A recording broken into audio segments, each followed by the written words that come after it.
porque tenemos también rotaciones, que tenemos cirugía, tenemos endodoncia, eso ya es aparte de la clínica como tal, tenemos restauraciones, tenemos un mínimo y tenemos que hacer un examen que se llaman CCEs, que son como competencias de exámenes. Para dar cada competencia tienes que tener un mínimo, digamos, en clase 2 tienes que tener al menos 7 y en clases 3 igual tienes que tener 7 y el octavo es tu competencia, pero no tenemos un límite, o sea, cuesta hacer 25. It's Podcast Time, bienvenidos a otro episodio del podcast de Dante Academy y en esta ocasión nos vamos con una venezolana que actualmente se encuentra en una Ivy League. Como contexto les voy a decir que es una Ivy League, bueno, por aquellos tiempos, hace como 100 años, aquí en Estados Unidos pues se clasifican las zonas de las universidades dependiendo de la ubicación. Entonces hay una parte en la costa este que se llama el Ivy League, que casualmente tiene universidades muy prestigiosas como es Harvard, Princeton, Brown, Yale, UPenn es una de ellas. Entonces todas las Ivy Leagues se empezaron a popularizar por la buena calidad y por lo difícil que era de entrar. Pues en esta ocasión tenemos a la doctora Ceci que está en una Ivy League en la Universidad de UPenn. ¿Cómo está, doctora? Muy bien, ¿y tú cómo estás? Muy bien. ¿Fue correcta mi descripción de las Ivy League? Sí, creo que empezó por la liga de rugby, como que las mejores de la liga de rugby fueron esas 6 y pues por eso se llaman el Ivy League. Empezaron en rugby, pero también académicamente todas son muy buenas, porque ahorita la percepción es como de, estudiaste en una Ivy League. Sí, sí. Ok, perfecto. Entonces, ¿qué te parece si antes de que nos cuentes sobre UPenn y antes de que nos cuentes sobre qué es lo que estás haciendo y cómo te está yendo a la universidad, por qué no nos cuentas un poquito de, pues, quién eres tú? Es más, déjame reiniciar la pregunta. ¿Por qué siento que tienes como un acento no venezolano en español? Me dicen eso mucho, de que hablas diferente a los demás venezolanos. Puede ser porque he vivido en otros países de Latinoamérica, he vivido en Chile, en Perú. Siento que mi acento como que se ha cambiado. Culturalizado. Sí, es como más neutro. Fíjate que tu acento me confunde un poco, como que digo, a ver, este acento se escucha como alguien americano que aprendió inglés. Entonces yo me estaba preguntando si a lo mejor estuviste la gran mayoría de tu vida como hablando inglés aquí en Estados Unidos. No, ¿No? para Ok. nada. Como dicen los gabachos, never mind. Sí, no, no, para nada. Nací, crecí en Venezuela hasta los 3, luego me mudé a Chile un año, luego a Perú un año y después vine acá en el 2018. Ok, perfecto. Entonces, ¿cómo fue que tú te iniciaste en la odontología? Pues mi mamá es odontólogo y creo que eso influyó. Ella nunca me pidió ser odontólogo, nunca fue como que tienes que seguir mi carrera. Quería estudiar ingeniería química. Luego tuve como que muy malos profesores de matemática y le agarré miedo a las matemáticas y obviamente dije, no, no, ingeniería no es para mí. Durante mi adolescencia tuve ortodoncia y pues cuando salí de la ortodoncia como que cambió mi vida por completo porque antes de eso mis dientes eran horribles. Y obviamente cuando terminé la ortodoncia, terminé todo el tratamiento, cambió toda mi cara, cambió mi sonrisa, me dio muchísima autoestima y eso fue como que yo quiero hacer eso, yo quiero darle a otros niños lo que a mí me causó la ortodoncia. Perfecto. ¿A qué universidad fuiste? A la Universidad de Carabobo, en A Valencia. la Universidad de Carabobo. ¿Y cómo fueron tus días allí, pues, como estudiante? ¿En qué año te graduaste tú? Yo me gradué en el 2016. ¿Cómo fue tu etapa de estudiante y en qué momento tú supiste que te ibas a venir aquí a Estados Unidos? Y te hago esa pregunta porque, pues obviamente el podcast es en español y obviamente hay una gran parte de la audiencia que escucha este podcast que pues ya sabe que yo estoy haciendo la revalidación o reválida. Obviamente ellos infieren que tú también lo estás haciendo. Entonces de repente cada historia es única y cuéntame cómo fue como que tu, momento de que, ok, me voy a ir para Estados Unidos. O, sí se puede hacer. Volviéndolo a la universidad, pues fue muy duro, no solo por la carga académica, por los pacientes, todo eso, sino porque justamente estuve en una situación del país que fue muy duro, hubo una cantidad de paros, una cantidad se murió el presidente, hubo otro presidente, hubo marchas. Creo que eso fue lo que me impulsó a dejar mi país, que ya llegó un momento que ya yo estaba cerca de la graduación y a pesar de que tenía mi mamá, tenía una clínica, yo veía que mi futuro en el país era como que no tenía mucho futuro, no era mucho lo que podía Y ya ahí dije, no, me tengo que ir. ¿Tú ya sabías de gente que ya estaba haciendo como revalidación o ya trabajaba aquí como dentista? Aquí en Estados Unidos no. Aquí en Estados Unidos mi hermana se había venido y yo empecé a averiguar y veía, uf, $250,000, yo no tengo ese dinero, quizás nunca lo vaya a tener. Y eso es lo que fue lo que me hizo decidir mudarme hacia el sur. Yo dije, bueno, Chile, nada más un examen, es mucho más fácil en teoría, so me voy a Chile. Oh, entonces tú estuviste en Chile antes de aquí. Sí. ¿Y cómo te fue allá? Fue duro, fue duro. O sea, primero estaba muy joven, o sea, fue la primera vez que salí de mi casa y salí completamente del país y obviamente pude aprender muchísimo. No llegué con mi título, de hecho no llegué a revalidar en Chile. Trabajé muchísimo y obviamente el sueldo mínimo quizás me daba para vivir y ya. Luego me mudé a Perú, ahí la revalida fue súper sencilla, entre comillas, y pues ya empecé, llegué trabajando de dentista y eso fue como que lo bonito, lo bueno que me llevó de Perú, que me permitió empezar a trabajar, volver a mi carrera después de casi un año de estar de asistente dental. Correcto. Oye, entonces, ¿por qué fue que en Chile no pudiste? O sea, ¿fueron puros trámites de la licencia o fue algo de, o sea, como que de que no tenías el título todavía? Fue algo de que Chile te pide el título apostillado y pues yo ya tenía el título, pero nunca lo logré apostillar. Entonces, en eso se me fue casi un año y yo decía, ¿para cuándo? O sea, ya yo no quiero. Y sabes, cuando estás recién graduado, ese miedo que tienes de perder tus hand skills. Yo decía, no quiero volver, yo no quiero perder mis hand skills. Aparte de que eso fue algo con lo que yo luché toda mi carrera. O sea, yo no soy que naturalmente tenga los mejores hand skills. No, yo tuve que luchar con eso toda mi carrera. Y pues, se graduara como mi miedo. O sea, yo no quería perderlo. Oye, y ahora, entonces, esa fue la razón por la que te fuiste a Perú. Entonces duraste, te graduaste en el 2016, te vas en el 2017 a Chile, 2018 a Perú y estás en el 2018, esos son hace 5 años. ¿Cómo? O sea, ¿dónde entra Estados Unidos en la ecuación y los boards y todo? Porque toma mucho tiempo. Pues mi hermana ya estaba acá y tengo muchísima familia acá, tengo mis tíos, mis primos, y mi hermana me dice, vente de vacaciones. Ella siempre, vente, vente, vente, vente a vivir acá vamos a estar mejor, en el sur estás sola, que es Latinoamérica, es muy peligroso, tal, qué sé yo. Y ella me dijo, no, nada más vente de vacaciones, vente un mes, aquí te quedas en casa de mi tía, o sea, vamos a salir, o sea, supuestamente eran mis vacaciones de agosto. Y pues obviamente durante todo ese mes mi hermana era trabajándome la cabeza, de que quédate, quédate, quédate. Y yo todavía estaba como que no, pero es que yo acá no voy a poder nunca ejercer, o sea, siempre ese miedo de que yo no quería dejar mi carrera. Luego conocí al que ahora es mi ex esposo y pues me enamoré, ya era otra cosa, ya era como que ya tengo más razones por las que quedarme Ahí en Estados Unidos. Bueno, aquí, yo también estoy en aquí. Estados Unidos. Ok, Y pues me casé y ahí fue como que, ok, ya estoy aquí, ya tengo que ver qué voy a hacer. O sea, ya tengo que buscar las maneras de volver a mi carrera. Me tomó tiempo aprender el idioma, me tomó quizás un año que yo me sintiera que ya yo puedo como que ponerme a estudiar por los boards porque ya tengo el idioma dominado. Mi matrimonio no resultó, lamentablemente, pero sí me quedé acá y pues empecé a estudiar para los boards y empecé a aplicar para las universidades y todo eso. muy bien. Entonces cuéntanos un poquito cómo fue que estudiaste como para los boards. O sea, fue como bien intensivo, 8 horas al día durante 1 o 2 meses. O fue como más casual, como 1 o 2 horitas, como por un periodo extendido de tiempo. Para el primer board, yo A ti te estudié, tocaron los dos, ¿verdad? oh, sí. Oye, confirma, ¿qué eres? ¿Una tercer año o cuarto año? ¿D3 o D4? En mayo soy una D4. Una D4. Yo creo que vas a coincidir conmigo, pero ahorita yo soy un D4 y a mí me tocó todo el cuarto año de que están haciendo todos los boards. El examen se ve bien fácil ahorita el Integrated, comparado con el que tú y yo hicimos, ¿verdad? Sí. De hecho, mi roommate, ella es ecuatoriana y ella falló el primero y después tomó el IMD. Me dijo, es más fácil.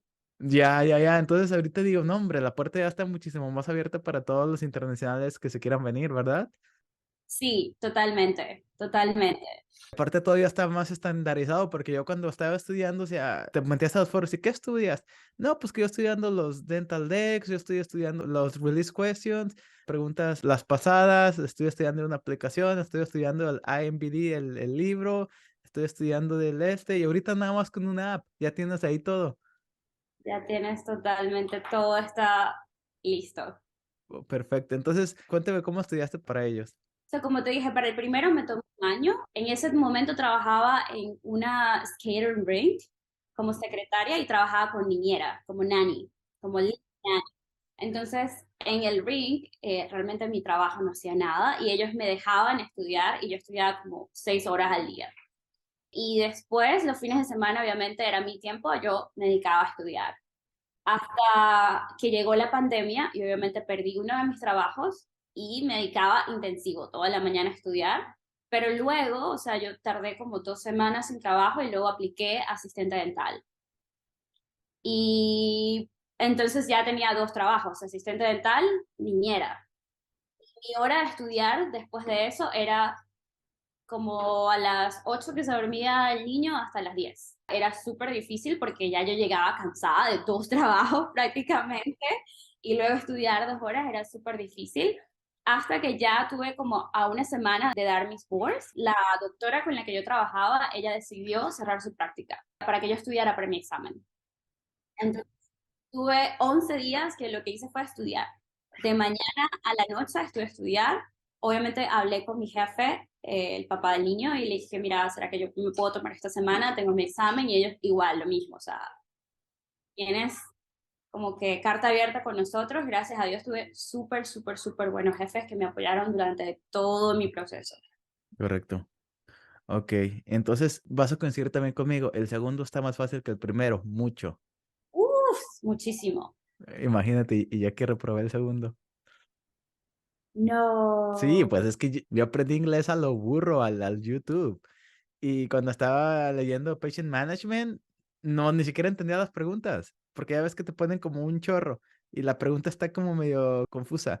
Si estamos utilizando el método de persuasión no sé qué, ¿qué le responderías al paciente? Y yo, pues es que ni siquiera entiendo la pregunta. Y ya cuando reprobé, vi que salí como fu hasta abajo. Patient Management me salió horrible, no sabía nada de investigación ni nada. Inmediatamente lo agendé y nada más estudié Patient Management. Y ya, lo pasé. Es que la mayoría del segundo es, para mí es farmacología, prosto y patient management. That's it. Y un poquito de patología. Hay cambio, porque a mí lo de Prosto, I own it. Lo que fue Treatment Planning y Prosto me salió hasta arriba como todo 100, like a Bob chart. Y Patient Management me salió casi en cero. Haz de cuenta que estaba una línea así, así. Y lo mío estaba como así. O sea, cerquita de cero. Y mientras que Treatment Planning me salió como cerquita de perfecto. Y Prosto me salió muy, muy bien. Pero bueno, entonces cuéntanos un poquito sobre cómo te fue en tu proceso de aplicación, a qué escuelas aplicaste y por qué, porque también hay mucha gente que escucha estos podcasts y ellos están tratando de dilucidar a qué programas aplican y cuál es la razón.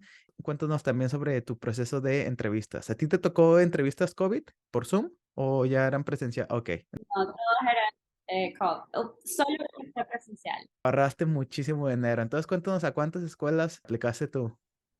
A todas las escuelas. No, no, a un montón, un montón. O sea, fue, no me acuerdo, quizás a Ok, 15 ok. 16 Mira, escuelas. y yo estoy en el same boat porque yo apliqué tarde en el primer ciclo, waitlisted. En el segundo ciclo dije, ok, yo ya no puedo perder mi tiempo y apliqué. Dije, voy a aplicar todos los programas. Pero ya cuando empiezas a ver los programas, dices, ay, ¿a poco voy a aplicar a programa fulanito? No. ¿A poco voy a aplicar al programa setanito? No. Y te voy a decir, ¿y a poco voy a aplicar a esta Ivy League que me cobra $500,000? No. Yo creo que ya sabes cuál. Pero, entonces te aplicaste a todos lados y dijiste donde caiga.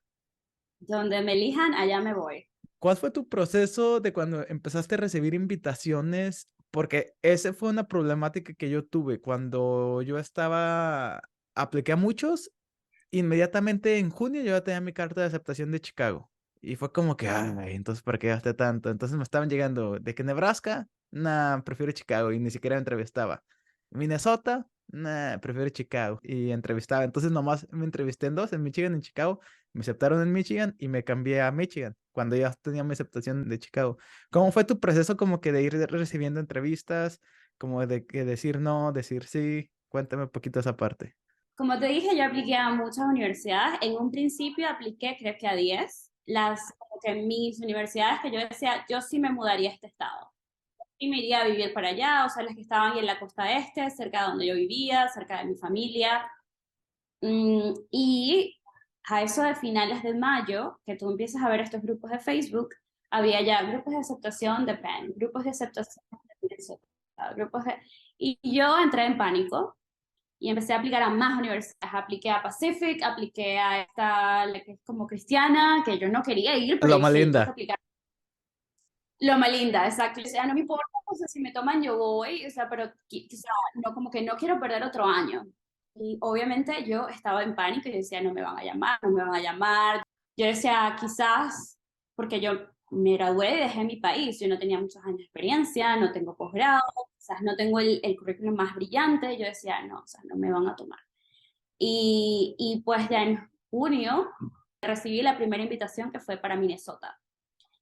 Y ya dije, bueno, ya. Que tenías que grabarte, ¿verdad? El pre-interview. Sí, sí, tenías que dar primero como un video de unas respuestas y ya después te llamaban a una invitación que era por Zoom y ya después ibas era como un proceso de eliminación. Y ya después la última sí era en Minnesota donde dabas el bench test. Esa fue mi primera que me llamó, pero mi primera entrevista fue Chicago. Y como que me llamó Minnesota, ellos estaban un mes para la entrevista, como que un mes para que te prepares.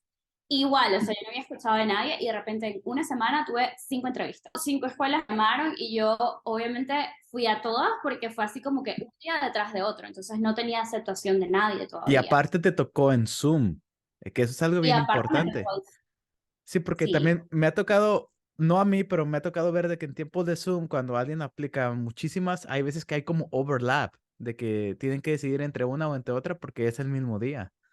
Y tienen que volar, obviamente. oh, gracias a Dios a mí no me pasó eso, me tocó como que viernes era Chicago, lunes fue Boston, martes fue Penn, miércoles fue Tough y yo, o sea, al final de esa semana yo terminé muerta. Porque esas son tantas horas respondiendo, hablando con gente, todo lo demás, viendo las universidades, lo que te venden, lo que no, fue súper, súper, súper duro. Pero al final de cuentas, tú como que también te dio paz, ¿no? Saber que estadísticamente, pues deberías de tener un lugar. Sí, sí, ya yo dije, bueno, ya, o sea, por lo menos ya quedé en una. Ya fue como que ya este año no me quedo sin universidad. Entonces, ¿cuántas aceptaciones tuviste tú? Minnesota, Tufts, Boston y Penn. 4. ¿Y cuál fue tu como que proceso de eliminación o cómo fue que decidiste sobre UPenn? Porque pues obviamente este capítulo se llama Odontología en la Universidad de Penn y ya supimos que elegiste Penn, pero ¿cuál fue como tu proceso? O sea, literal te sentaste, te pusiste a ver cuánto cuesta el cost of living, la renta, te pusiste a ver el precio, te pusiste a ver como que todo, o nada más fue como que, ah, esto es Ivy League, yo me voy ahí, porque yo lo hubiera hecho. Yo soy muy de nombres y yo estuviera en tus zapatos inmediatamente, Penn, suena mejor, tiene más prestigio. Fue difícil. La primera que me aceptó y me envió la carta fue Minnesota. Y ellos pedían $10,000 para apartar el todo. Y obviamente eso me detuvo. Fue como que ya va. Como ya había tenido las entrevistas en la misma semana, dije, vamos a esperar que otra, si otra me acepta, no lo pago. Si no, pues bueno, aseguro un cupo. Así sea Minnesota, que yo decía, es una buena universidad, es un buen programa, pero no me quería ir por el frío. Yo dije, no, es demasiado invierno, yo me deprimo, no puedo. Me aceptó Boston justamente el día que me tocaba pagar para Minnesota y dije, ya, pues me voy a Boston. Y yo llegué a pagar el fee de Boston. Sí, si no es mucha indiscreción, ¿cuánto es? ¿O era? Era 4,000 o 4,500. Y pues yo decía, me voy a Boston. Y pues obviamente yo vivía en Massachusetts en el tiempo, vivía como 45 minutos de Boston. Y mi jefe me dijo, pues puedes vivir acá mientras que te gradúas, porque yo vivía como que en un estudio. Y yo decía, bueno, free housing es el programa más económico, yo creo, porque son 2 años. En ese tiempo yo estaba aplicando al Army y yo decía, bueno, me da tiempo de ir al bootcamp, mientras que espero la aceptación. Entonces era para mí, Boston era la que era. Luego, así un día de la nada, me llama Penn, que yo decía, yo no quedé, o sea, yo era el último día de entrevista, yo, o sea, yo decía, yo no quedé en Penn, o sea, a mí no me llamaron, eso es una Ivy League, es súper competitiva, yo, o sea, para nada, y me llamaron y ya como que, ok, ¿ahora qué hago? porque como tú dices, es un gran nombre. Yo decía, bueno, o sea, si me graduó de Penn, es como que me ayuda para el posgrado. Tuve esa indecisión y pues mi hermana vive como a una hora en Maryland y eso fue lo que me hizo decidir, ok, venirme a Pensilvania. Y ya luego te habló Tufts y dijiste, no, ya, ni lo voy a pensar. Y ya luego me habló Top y ya dije, no, no puedo. De todas maneras, ya te habían ofrecido una en Boston y Billo es más barata que Tufts. Sí, exacto. Ok, entonces esa decisión de eliminar Tufts fue fácil. Fue relativamente fácil porque ya tenía como que algo en Boston y ya. Perfecto.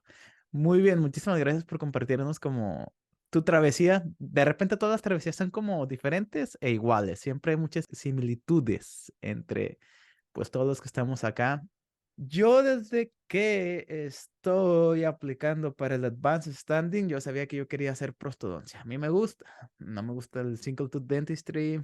No me gusta andar leyendo con aseguranzas. Me gusta cambiar vidas. Yo no sé tú, pero yo nunca he escuchado, oh, doctor, esta clase uno que me hiciste me cambió la vida. No.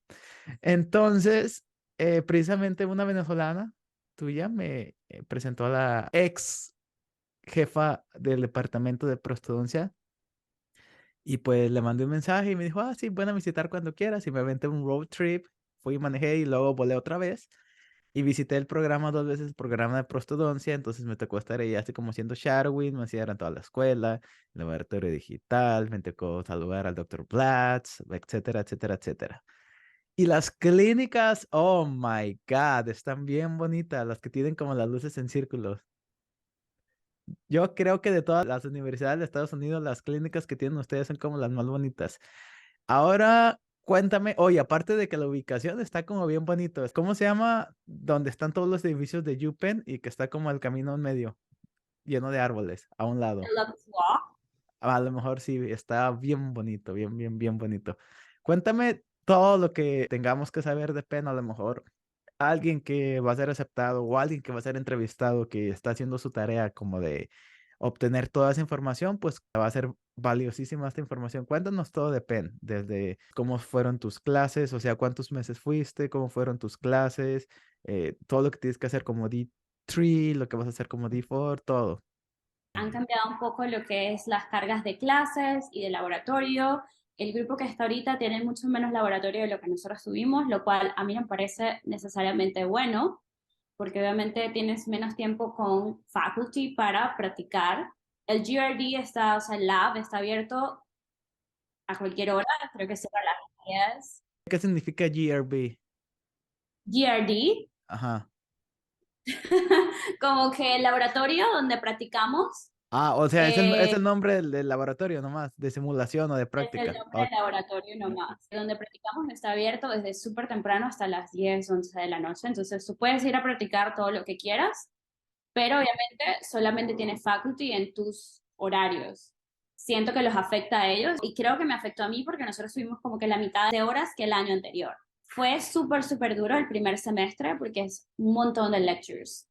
Es un montón de exámenes, un montón de clases. Tenemos que 8 horas al día de lecture tras lecture, entonces es súper pesado, pero ya una vez en clínicas todo mejora. Correcto. ¿Cuándo empezaste tú? Yo empecé en enero del... Del 22. Entonces, todo lo que fue de enero como hasta mayo, junio fueron puros lectures y laboratorio. Para mí fue horrible, horrible. Primero porque era COVID y todo estaba cerrado. Fue un invierno súper duro, que tuvimos tormentas prácticamente todos los fines de semana, entonces yo era estudiar y después en la casa encerrada porque era nieve. Este año creo que ha sido mucho mejor el invierno y obviamente ha sido mucho mejor este semestre de spring, pero para mí mi primer semestre fue súper, súper, súper duro. Ok. Entonces, ya empezaste el año pasado en el Summer Spring como una estudiante de tercer año y ya empezaste a ver como pacientes. En summer sí, ya empezamos a ver pacientes, a finales de mayo. Bueno, para empezar, ¿cómo está como estructurada la clínica? ¿Te dan tus pacientes? ¿Cuántas clínicas tienes al día? O sea, ¿cuántos pacientes puedes ver al día? Y también, ¿cuáles son los requisitos clínicos o de procedimientos que te piden como para graduarte? De clínicas, dependiendo del horario, puedes ver hasta 3 pacientes al día. y dependiendo de lo que vayas a hacer, o sea, si vas a hacer limpieza, si vas a hacer restauraciones, si vas a hacer una corona, obviamente te tomas muchas más horas. Hay días que tenemos en la mañana y en la tarde clínicas, hay días que nada más tenemos en la mañana y hay días que tenemos tarde y noche. O sea, tenemos de 1 a 5 y luego tenemos de 6 a 8, 2 horas. Entendido. Y en cuanto a procedimientos, ¿qué procedimientos te piden más o menos como para requisitos de graduación? Porque tenemos también rotaciones, que tenemos cirugía, tenemos endodoncia, eso ya es aparte de la clínica como tal, tenemos restauraciones, tenemos un mínimo y tenemos que hacer un examen que se llaman CCEs, que son como competencias de exámenes. Para dar cada competencia tienes que tener un mínimo, digamos, en clase 2 tienes que tener al menos 7 y en clases 3 igual tienes que tener 7 y el octavo es tu competencia, pero no tenemos un límite, o sea, puedes hacer 25, puedes hacer y no tienes que necesariamente tomar tu competencia al octavo. O sea, si tú sientes que no te sientes listo, puedes tomarlo al 12, al 13 o lo que sea. De SRPs tenemos 30 para grabación y revals creo que es 6 o 10, I don't know. ¿Y te fija? ¿Y removible? Removible tenemos, creo que es 2 R, no, 4 R's. Mínimo, ajá. 4 de parciales y 4 de dentures y uno overdentures. Ok, también los overdentures. Ahora pusieron uno en ley también, en fija, que es lo Ok. más difícil, porque Sí, sí, porque casi tienes que hacer el same day. Ya. es lo más difícil de encontrar realmente, porque como el seguro no lo paga, entonces no todos los pacientes quieren hacerlo. Oh, entendido. ¿Y de coronas, on lays, sin lays, puentes? Bridge, creo que son 2, no estoy segura. Coronas son 8 para graduación, igual, o sea, puedes hacer, tienes que hacer mínimo 8, pero puedes terminar haciendo muchas más. Entonces, a ti, básicamente en esa escuela, obviamente ves tus pacientes y aparte del CDCA, del examen clínico que tú y yo y todos los estados o todas las escuelas van a hacer, también te hacen otro examen hands-on, Son como competencias, las sí, pero son en competencias. la clínica. Como por ejemplo aquí en Michigan, de que tienes que hacer un test case, que quiere decir de que el profesor va a llegar, va a decir, ok, se ve bien, y te va a dejar trabajar y no te va a dar nada de feedback. Le vas a decir, este es mi prep check. Y luego es como de, a ver, ok, ¿así lo vas a dejar o vas a pedir una modificación? No, lo voy a modificar porque te va a quedar caro. Ok, sígale. Ya, este es mi prep check again, ya no lo voy a mover, ya estoy listo para rellenarlo. Ok, entonces eso nosotros le damos test case. Y el test case se puede hacer en cualquier momento, puede ser tu primer diente y tenemos que hacer muchísimos, tenemos que hacer test case clase 1, clase 2, MOD, clase 3, tenemos que hacer, eso fue de restauradora, tenemos que hacer de corona, tenemos que hacer de removible, tenemos que hacer un montón de test case. Head and neck, luego intraoral exam, diagnóstico, pero nosotros lo podemos hacer, o sea, cuando queramos. Y la recomendación es, en cuanto te llegue algo, haz test case, porque no sabes si te va a volver a llegar. Oh, no, a nosotros se llama competencias o CCEs, es exactamente lo mismo. No tenemos, por ejemplo, de clase 1 no tenemos, tenemos de clase 2, de clase 3, de coronas, de removibles, de igual de admin patient, que vendría siendo como oral exam, de urgent care, tenemos, pero sí tenemos un mínimo para poder hacerlos. O sea, no es como, lo único bueno, o sea, no lo único bueno, pero una de las cosas buenas de Pensilvania es que pacientes tenemos, muchísimos. Ok. Sí, porque hay dos escuelas dentales, ¿verdad? La de Temple y la de ustedes, pero parece ser, en mi punto de vista, que es una ciudad muy, muy, muy grande. Es una ciudad, ya, Filadelfia es una ciudad muy grande. Tomamos Medicaid. So, creo que Medicaid en Filadelfia es mucho mejor. Entonces, hay gente que viene de Delaware, hay gente que viene de repente, New Jersey, solo porque de repente Medicaid les cubre mejor acá. Ok, entendido. Entonces, cuéntanos de repente un poquito algo como único de tu escuela dental, como algo que te guste y algo que a ti te sorprendió ver pues en tu escuela. Pues me gusta eso de la tecnología y de que el digital dentistry está súper ahí. Creo que si tienes interés en eso, puedes hacerlo muchísimo. Si no tienes interés, como que tienes solamente un caso, pero si tú quieres hacer todos tus casos digitales, haces todos tus casos digitales. Claro, siempre y cuando sean casos que se pueden hacer digitales. Oye, y luego a ti te tocó trabajar con los simuladores virtuales. No, no he ido. No has ido, pero sí tienes la oportunidad. Podemos ir, es como que tú puedes ir, si tienes interés, puedes hablar Ajá, con faculty, puedes ir, pero no necesariamente. Creo que una de las cosas, no sé si es de Pensilvania, es que estamos haciendo como que un curso de microscopy ajá, y hacemos preparaciones bajo el microscopio. ok. ¿Y Eso con es como, paciente o nada más es como en... no, solamente en el laboratorio. Ok, entendido. Ya te vas a convertir en un estudiante de cuarto año y a rotaciones, ¿te mandan de rotaciones? ¿A dónde te mandan? Sí. Tenemos rotaciones de cirugía, tenemos rotaciones de endodoncia, tenemos rotaciones en pediatría, tenemos rotaciones también como que en comunitaria, tenemos el BOSS, el Mobile BOSS, que es más que todo pediatría. Tenemos P-Care, que es como pacientes especiales. Creo que esa para mí es la más difícil. Es difícil tratar a esos pacientes, ¿sabes? Manualmente, porque de repente no abren o no coordinan. Y es difícil porque obviamente es emocionalmente es difícil. Ya, es muy cansado emocionalmente. Y pues ya para casi finalizar, ¿qué planes? Ya te vas a graduar en el 2024. Mucha gente ya empieza a aplicar en mayo a las residencias. Mucha gente ya empieza a buscar trabajos en noviembre, diciembre, en el fall. ¿Qué va a ser para ti en el próximo año? No lo sé. Quiero aplicar a posgrado, pero también quiero como que tomarme un año de trabajar solamente y un poquito de paz mental, un poquito de bajarle dos, porque he tenido como los últimos años ha sido de trabajar, trabajar, trabajar, trabajar y quiero como que ya un poquito relajarme. Entonces, no lo sé. No tengo un plan todavía claro. Ok.